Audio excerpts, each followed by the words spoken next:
Welcome back, ladies and gentlemen, to another drawing and painting tutorial. I added painting into the title this time because I do throw a little bit of painting in here.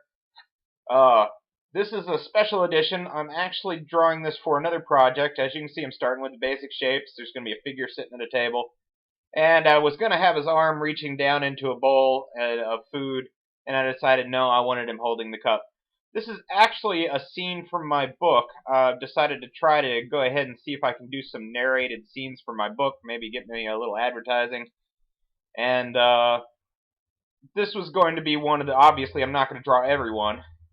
I was going to go for the 3/4 perspective, and then I realized I had not designed the character, and you never go for a hard perspective before you design the character. So I eventually go back to a profile perspective because it's easier to get the character details you want. See, he looks pretty mean there, and I was like, well, I don't want him to look mean. I want him to look a little suspicious. But anyway, so we're going to discuss a little bit about foreground and background, and you're going to see a new style. You're going to see my very basic, very sketchy style. This is for you use this when you want to do very fast drawings. I'm going to have to do a lot of drawings for these scenes, so I decided to use a very sketchy, less detailed style. You want more detail in the foreground and less detail in the background, and that is the most lopsided cup you have ever seen. Because I didn't use basic shapes to draw it, I was trying to do the quick way. And you'll see me do this a couple of times. I'm going to try to do things the quick way, and then I have to go back to the basic lessons that I've been teaching all along, and it'll show you that I haven't been steering you guys wrong. Oh wow, that looks horrible. You're gonna have to fix that face. I'm really glad I decided to go back to the profile because look at that. Oh my goodness. But anyway, he's going to be staring at this glass here because in this scene they actually do they give him some pretty potent stuff to drink, and then they throw him in the fire. But don't worry, that is not the end of the main character. It is a pretty rough spot, pretty strenuous thing for him to go through, but it's all a part of his journey in my book. He has a very strange journey in my book. But as you can see, my very sketchy style, you not only draw the basic shapes, but you draw them several times and in several different positions before you erase the guidelines. And that way, as you're drawing in the main figure, you have all of these options to choose from as far as where you're going to take your lines. In this case, the main character is pretty slender, and he's going to be sitting at a table, because in the book he was sitting at a picnic table in front of a fire. And that's where the painting is going to come in. I actually colored the fire. I thought it would stand out. Here's my second mistake. I decided, I was going to try to freehand this picnic table instead of actually deciding on a vanishing point and using that to choose where the planks go. And you guys will see how much easier it is to actually use a vanishing point, especially when you're freehanding like this. When I finally get around to using the vanishing point, it cleans up nicely, and the table, all this extra effort I put into the wood was pointless. I should have done it from the start. But anyway, as you can see, it's starting to shape up. I am going to fix that face. Don't worry, that is not the last you'll see of that. That is not the final face. In fact, I quite like the final drawing. But this is all foreground figures. We're still working on the foreground. You want the most detail in your foreground. And I am going to show you, in this one drawing, I'm going to show you, I think, 3 different ways to distinguish the foreground from the background and show some depth and focus. And it's also a nice little cheat. I'm also going to show you a good little cheat for the hand. A lot of good little cheats for background figures. And when I say cheats, I mean they're going to be ways to draw them easily and quickly without losing. That are going to look stylistic rather than sloppy and lazy. Oops, gotta Gotta watch out for those buttons on the side. I hit a lot of buttons by accident. I apologize for all the menus that pop up and things. I'm having so much trouble with that eye. In fact, I'm so much disliking this space. Eventually here I zoom in. Now this is something you're not going to be able to do with pencil and paper. I guess you could pull out a magnifying glass, but sometimes it's nice to draw on the computer.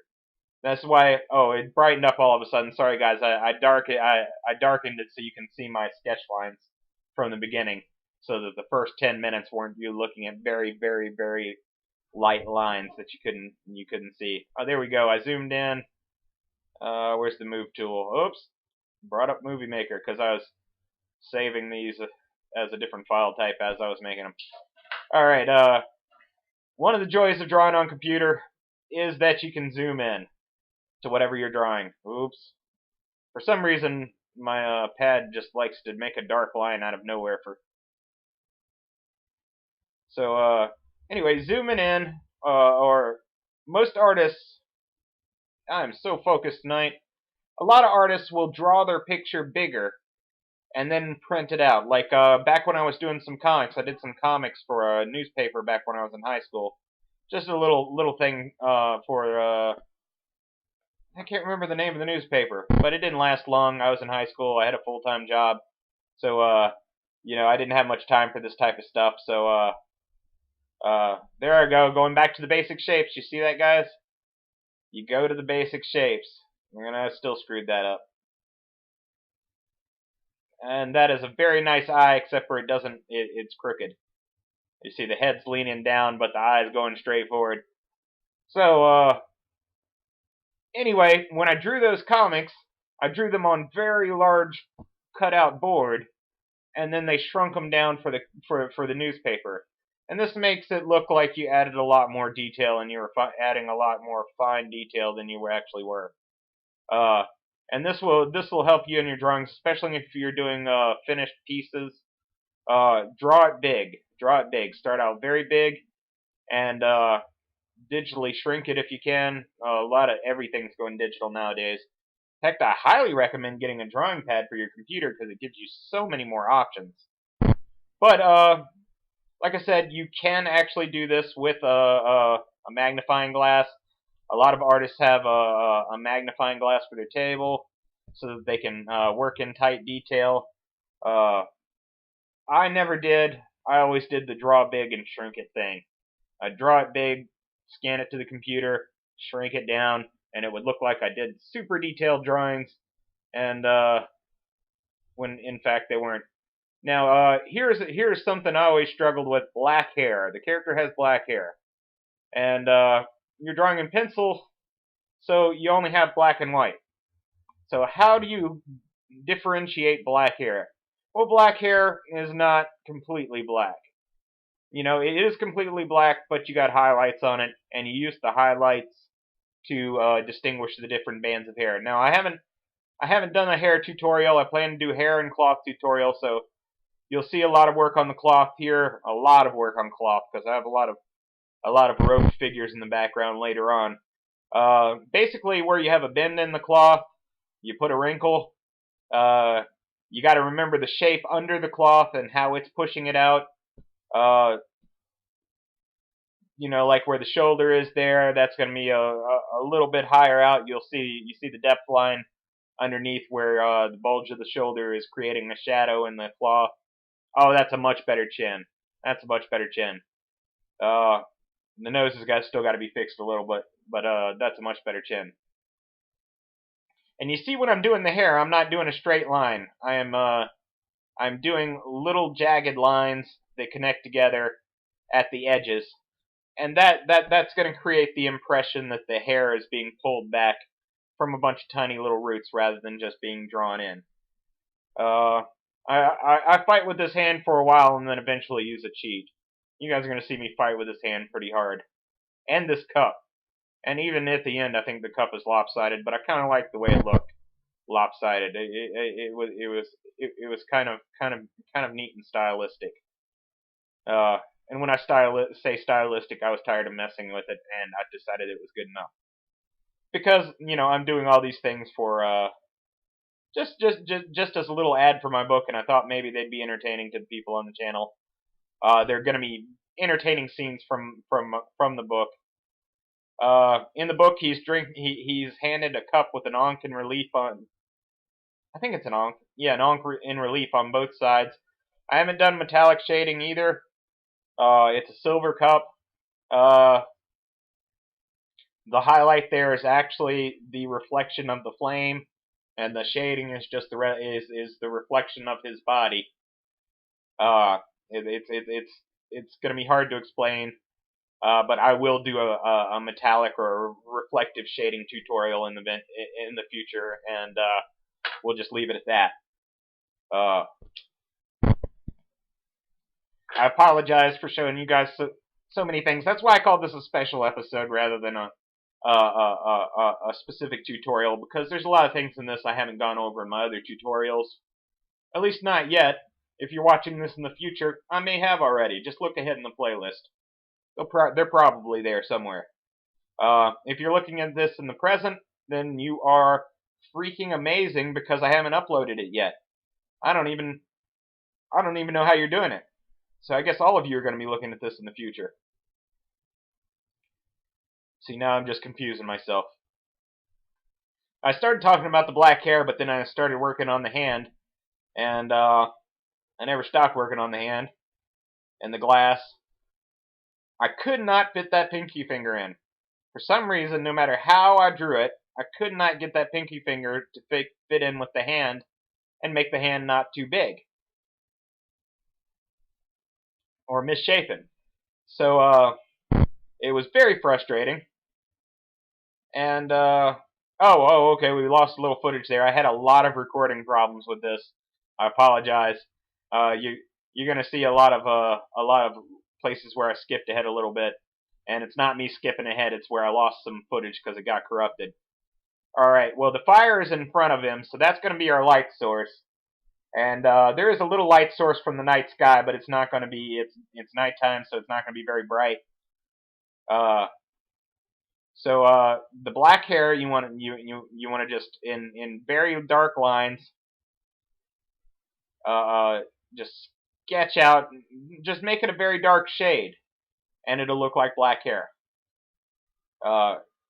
And remember, hair is, well, I haven't even given you a hair tutorial, but hair goes in lumps, just like everything else. It has lumps, it has shapes, it follows the contours of the head. And each one of those little shapes, each one of those little columns that goes back is going to have a highlight, a shadow, a reflective shadow. Not so much with black hair, but I'll do a hair tutorial, I promise. And we'll go over all of that in there. But black hair is hard, and that's how I did it. Anyway, in pencil. And here I am working on this this picnic table without a set vanishing point. I'm just wasting my time because you need a vanishing point. When you have parallel objects like this, you need to add a vanishing point. I don't know why I tried to do it. I guess I thought I was good enough to just do it freehand, and I was going to impress everybody. Like, look how easy I can do this. I don't even need the vanishing point anymore. Guys, I need the vanishing point. Those tutorials, I wasn't leading you astray. It helps a lot, and there's no reason not to do it unless you're just being lazy like I was. And it turns out my laziness cost me a lot of wasted effort. See, there I've drawn in the vanishing point. I'm gonna draw out the sticks on the. If you haven't seen my vanishing point tutorial, by the way, I'm speaking a lot of nonsense, but I think it's the second tutorial. But anyway, I'm going to try to divide it fairly evenly and go to the vanishing point on each one. I didn't divide it terribly evenly, but they still turned out quite nice, I think, anyway. And as usual, I refuse to use a straight edge or the line tool. I like sketchiness. I like freehand. Things in freehand to me just, I don't know. When you use a ruler, it feels like you're trying to draw something from reality. but when you sketch it out, it feels like you're creating a world of your own. And that's what I like about sketches. It feels like a world of your own.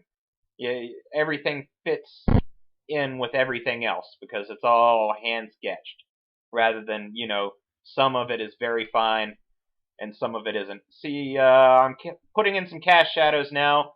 There's going to be a lot of them because it's nighttime and there's a light source in front. So I'm just drawing out the lines where the cast shadow is going to be. Eventually, I'll darken them in a lot better. But as you'll see as I go, I'm going to do the foreground almost entirely first. Now, a lot of artists will say do the backgrounds first because you can always erase where the foregrounds go. But I don't like to do that. The foreground is you can fit the background in around the foreground. And in fact, I use it to distinguish the foreground from the background. In a lot of ways. I don't need my guidelines anymore because I've already drawn the planks, so I went ahead and saved the vanishing point in case I draw anything else that needs to go towards the vanishing point. And I believe I eventually use it on a tree as a detail piece in a tree, so I would always remember it's there. So I'm still working on the cast shadows from that table. There's not really much that's not in cast shadow down there, so I'm pretty much, I should have just darkened it in. Oh, I'm adding a little wood grain, and I'm smoothing out my cast shadows. This would be smudging for if you're not using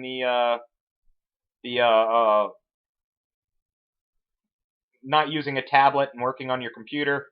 You either use your eraser or you use your finger. That is a very bad time for my phone to go off. I'll be right back. Okay, well that was instantaneous for you guys, but it took a little bit for me. I had to answer the phone call. It always happens whenever I'm recording a video. I get a phone call. But we'll work through it here. All right, I'm adding in more detail, adding some wood grain onto the table, adding some shading. I usually start when I'm shading. I usually start with a cast shadow. There, it did that thing with the dark line again. I'm not really sure what that's about. But you see my cheat on the hand there. I drew the basic shape of the hand, and then I drew the index finger, and then I just drew the shape of the rest of the hand. Being that it's not going to be this close in, well, it is actually going to be this close in from the, being that it's not the center point of the drawing, a little cheat like that, no one's gonna blame you for it. It makes things easier, and it looks okay. It's not spectacular, but I'm not looking for a photorealistic drawing, obviously. And you'll see a lot of little cheats. They're fun little cheats, and they will make your drawing easier. It goes with the dark line again. I really wish I knew what I was doing when it does that. But I'm adding in the shading. It's mostly cast shadow here behind and under his arm, because behind him is night and in front of him is fire. So I got to add the shading in. So it's going to be dark behind him, and I'm using a lighter cast shadow. You notice on his shirt than on his pants, and this I'm doing smudging again, which I was talking about when I got the phone call, but I'll go back to it in a second. But using a lighter shade of darkness, going back in and redrawing my dark outlines because I smudged them away. Once again, focused. I am drawing a lighter cast shadow, lighter shadows in general on his jacket there than on his pants. Makes it look like the jacket is a different color than his pants. And that's a way to differentiate color when you're using black and white. And here this is, you see I'm saving a section of these videos while I'm doing it in a different format, so it takes up less room, so I'm lagging a bit, and my controls aren't responding quite as well here. So I'm gonna fight with this blur tool a little bit. My smudging tool, smudging. I can get back to smudging while he's talking about that. In case you didn't catch it when in my earlier tutorial, smudging is where you take your finger or you take your eraser and you gently smooth your shading lines, or any lines for that matter, to create a blur. It also helps in creating a grade for your shadow. I always used to call it cheating, but since I've gotten this tablet and it's so easy and I don't have to get my fingers dirty with uh with all that with all the pencil graphite smudging it, I use it quite a lot. I'm quite enjoying it, and in fact, it's going to be one of the foreground background distinguishers in this drawing that I'm going to teach. I'm going to use a focused foreground and a blurred background to distinguish the foreground from the background even further. Even though it's going to be sketchier, it's going to be less detailed, and in some places it's going to be much lighter. Uh, I'll show you. There's three different foreground separating techniques that I'm using because you want to separate your focal point of the drawing, which is going to be the main guy sitting at the table in front of the fire, the main character sitting at the table in front of the fire. You want to separate him from the background, which you'll see here when I get to it. I'm just making the table look a little more like wood, adding some faults in it, some flaws, some wood grain, and darkening in its outline. And eventually I'm going to shade that, and when I shade it, I'm going to use a texture shade. You'll see. I'm going to use straight lines that go along the grain, that follow the grain of the wood, and that makes it that separates it from the character a little bit, makes it look like a different substance because it is. It's wood. It's not people or clothes or a metallic cup in his hand. You see, you use different shading textures. I'm making it a little darker back there because I'm going to take into account that when cast shadows cross, they make each other darker. They're darker where they cross. So anytime you got two cast shadows that cross, you want to make sure it's darker just a little bit where they cross. And I'm using smudging again to smooth that all out. I'm really abusing that smudging tool since I have it on the computer. By the way, I love this tablet. Here's my wavy line shading.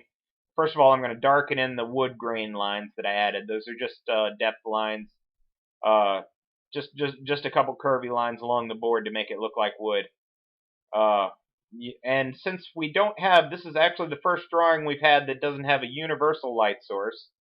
This has a focused light source. That means everything gets brighter as it gets closer, and it's actually going to be a visible light source. I'm going to draw the flames in. But as you see, the planks get progressively lighter as they get closer to the light source. Now, if it were a universal light source, such as the sun coming down, each plank would be shaded the same. Because this light source is so far away, it's affecting them all equally.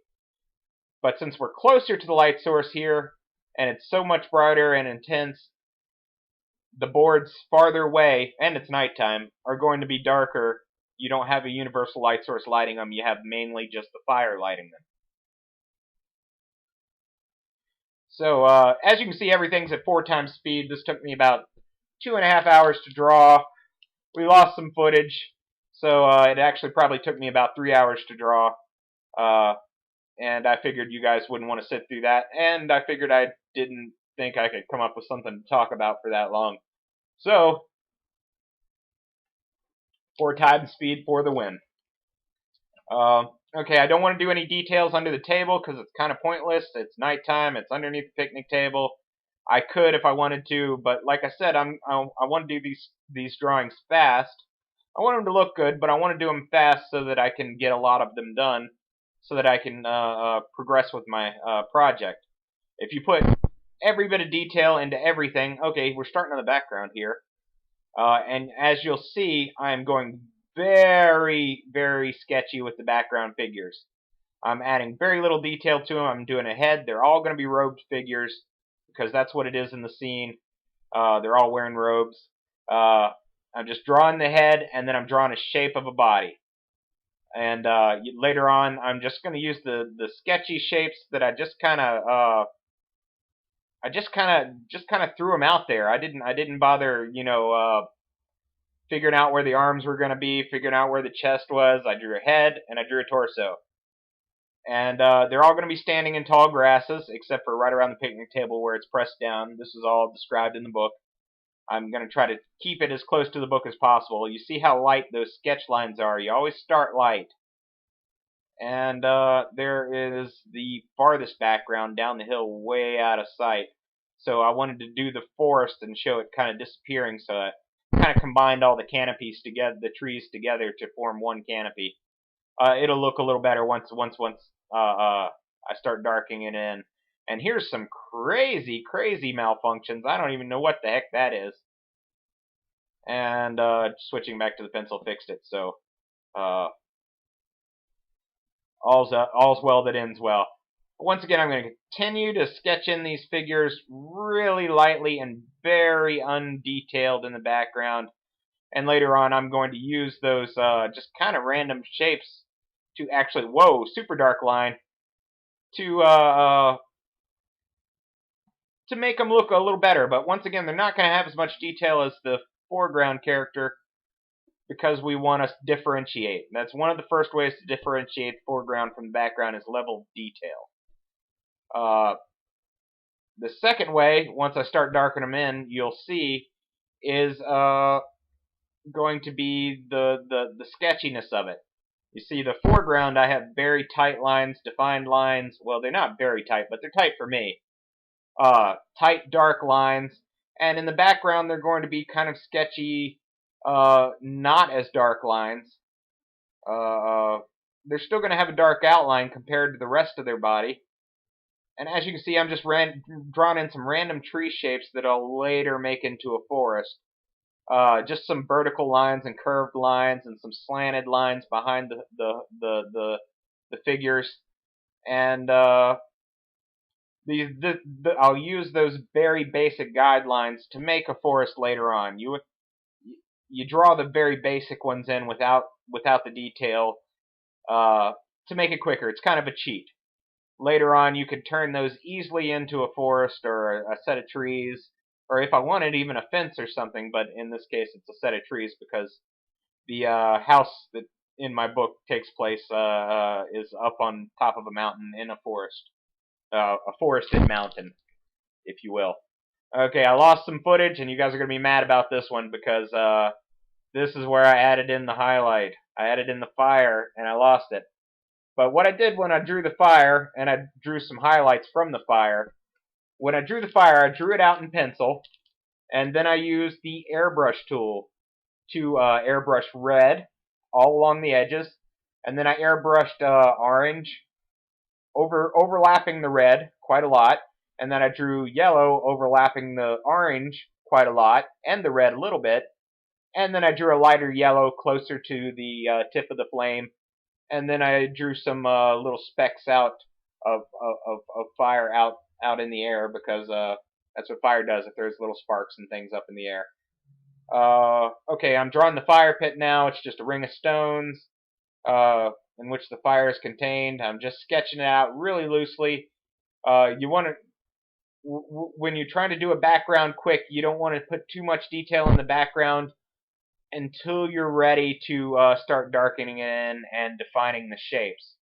Right now, I didn't want to define the shapes. I wanted to get everything set up so that I could finish the drawing in a timely manner. If you keep drawing from a little bit at a time, focusing on one little piece, and then moving on to the next piece, it takes forever to finish the drawing. You see, those two characters looked like they were kind of close together, the two hooded figures, and the one seemed like it was leaning back. That's another cloth thing I'll describe later. But it looked like they were kind of leaning together, so I had them holding hands.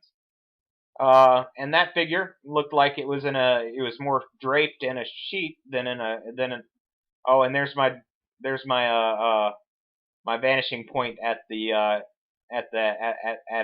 where a tree splits. I thought that was fitting. And instead of drawing the individual leaves, I am just drawing the canopy as kind of a bushy little fluffy thing. Drawing individual leaves takes forever, and you should only really do it in an autumn scene where there's not as many leaves, because it takes forever.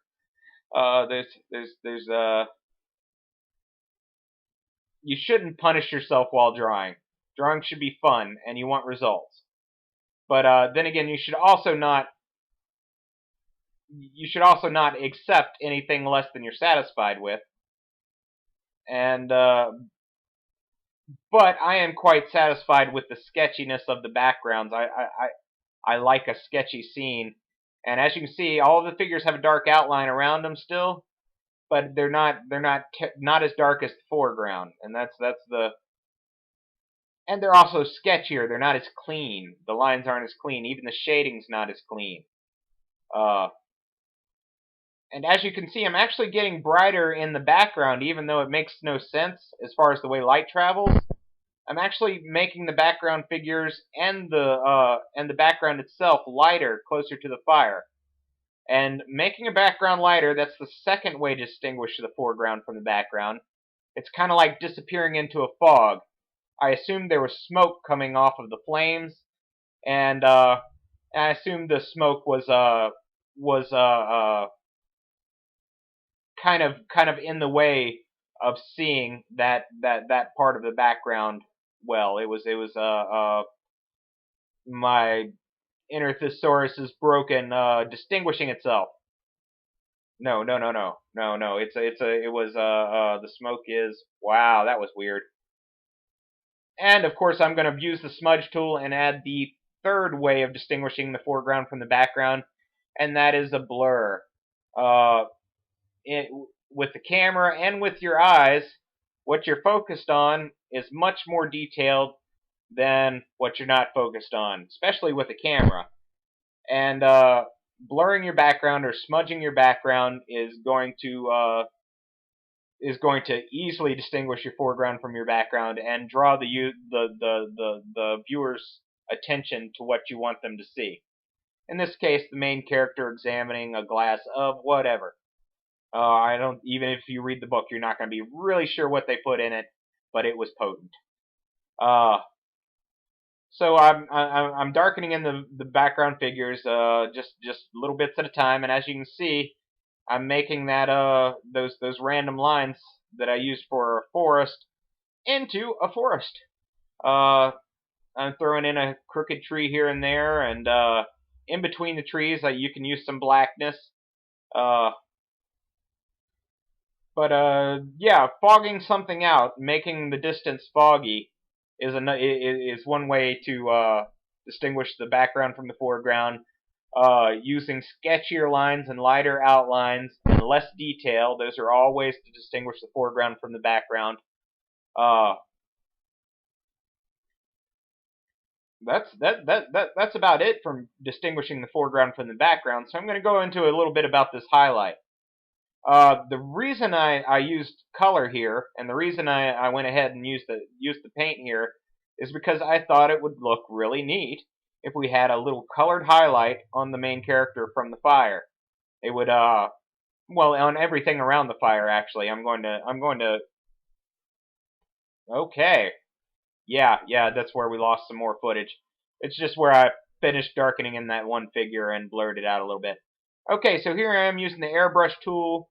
This is the same way I drew the highlights on the guy. This is the same way I did the fire, except for I darkened it in a little more on the fire. You start out with pure red. I don't like using partial colors because it's hard to get the same color again. And in this case, I switched straight to yellow because that will create the orange effect. And the highlight is better orange than yellow.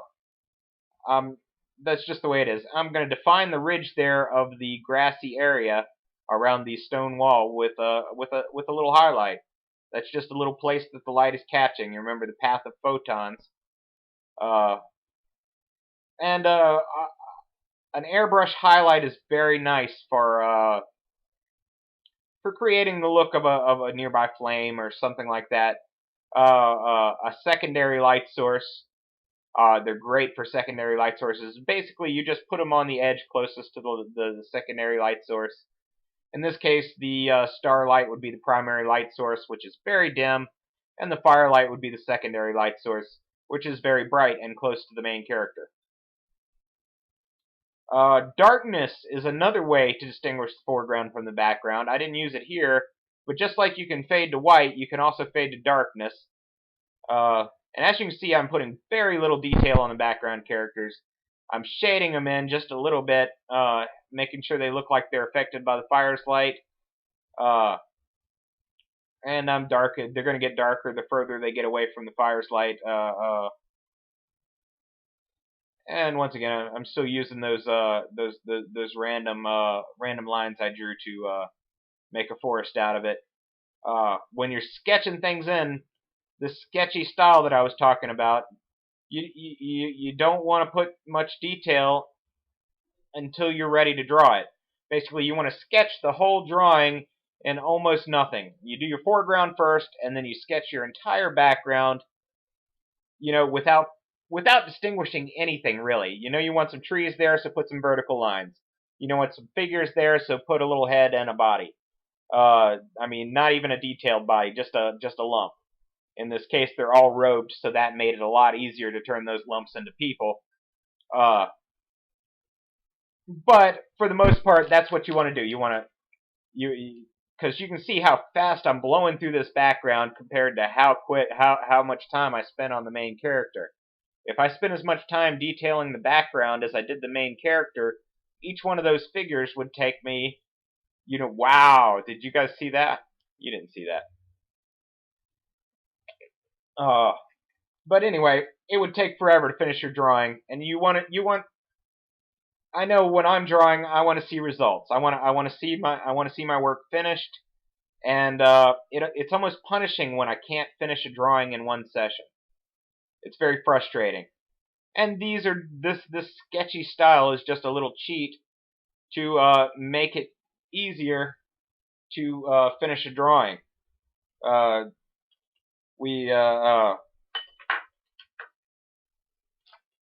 As you can see, I did finish it all in one session. It was quite pleasant, and I really like how it turned out in the end. Even if it is sketchy, it's not photorealistic. It projects what I want it to project. A guy sitting at a picnic table, looking suspiciously at a cup, surrounded by robed figures. And as you'll hear the narration, the robed figures are chanting, which makes it even creepier. There I'm drawing in the night sky. I'm going to go in and later on make a couple little stars just by erasing the blackness I made. I'm just going to make little dots, little erased dots to create the stars, and then I'm going to smudge them.